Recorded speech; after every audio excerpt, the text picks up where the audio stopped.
KBRFradio.com News, I'm Derek Sidian, and this is the weekly news recap, brought to you by Fergus Falls Monument, online at foreverstonememorials.com, memorials that matter.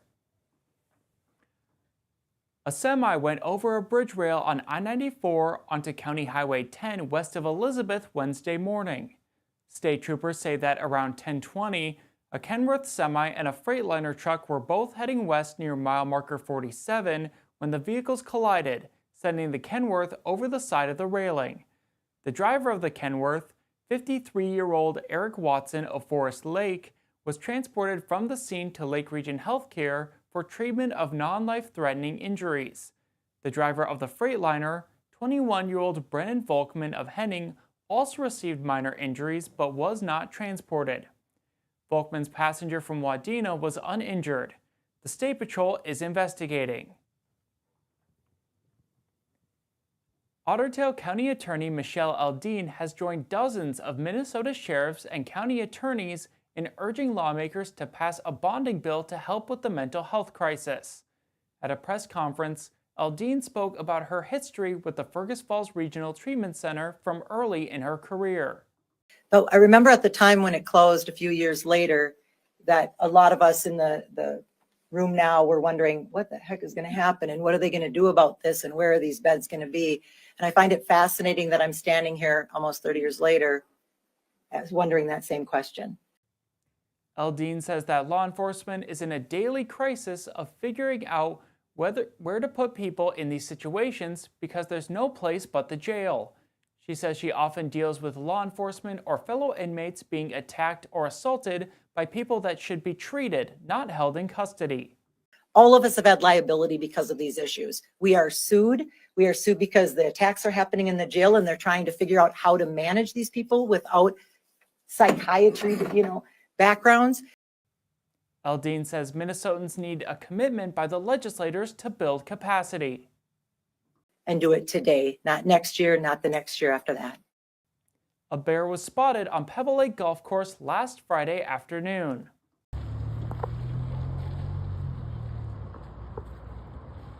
There's our bear.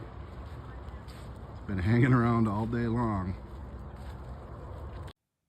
The Fergus Falls Police Department consulted with the DNR and determined that the bear would be left alone to vacate the area on its own.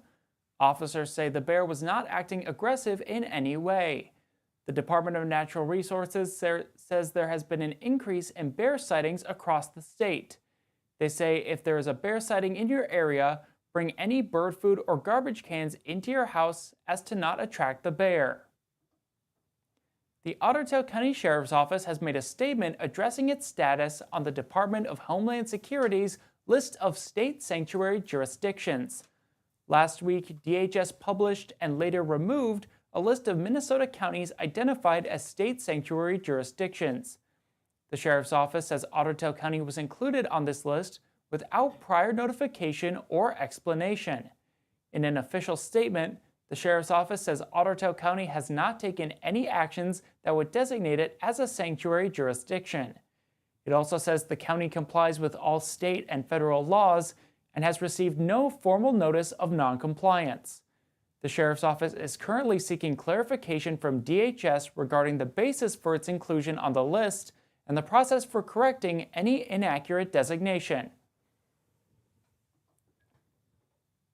The city of Fergus Falls has decided to outsource its engineering department to More Engineering. The decision comes after former city engineer Brian Yavaro turned in his resignation earlier this year. During the city's due diligence in finding a replacement, City Administrator Andrew Bremseth says staff was approached by More Engineering about a possible relationship to provide general and project engineering services. Where we landed with More Engineering is that they will do our day-to-day engineering, the general engineering. So basically everything outside of a specific project for $16,000 a month, which comes out to about $192,000 a year. Providing that service in-house when you talk about wages, benefits, equipment, subscriptions, all the different things that go into it, and we're spending about $633,000 a year. So it equates to about an annual savings of $440,000 just on the general engineering side. In addition to saving the city money, Moore will be providing Kyle Meyer as the official city engineer, as well as a whole team of engineers dedicated to Fergus Falls. The City Council made the agreement official at Monday night's meeting in a vote of 7-1. As part of outsourcing all engineering work with Moore, the city's engineering department has been scrapped and 3 engineering employees were let go. However, Bremseth says Moore offered all 3 positions in their Fergus Falls team and at least 2 have accepted. Moore Engineering will officially begin work for the city of Fergus Falls on Monday. 2 people were injured following a crash in rural Fergus Falls Tuesday afternoon. Ottertail County deputies say a pickup driven by 70-year-old Robert Phillips of Holton, Kansas was eastbound on County Highway 10, making a left turn onto County Highway 1 and failed to yield to the stop sign, causing a crash with an SUV driven by 70-year-old Kevin Niemela of Dent. Niemela and his passenger, 72-year-old Gene Niemela, were transported to Lake Region Hospital for non-life-threatening injuries. Both vehicles were heavily damaged and had to be towed from the scene. Deputies are investigating and charges are pending from the crash.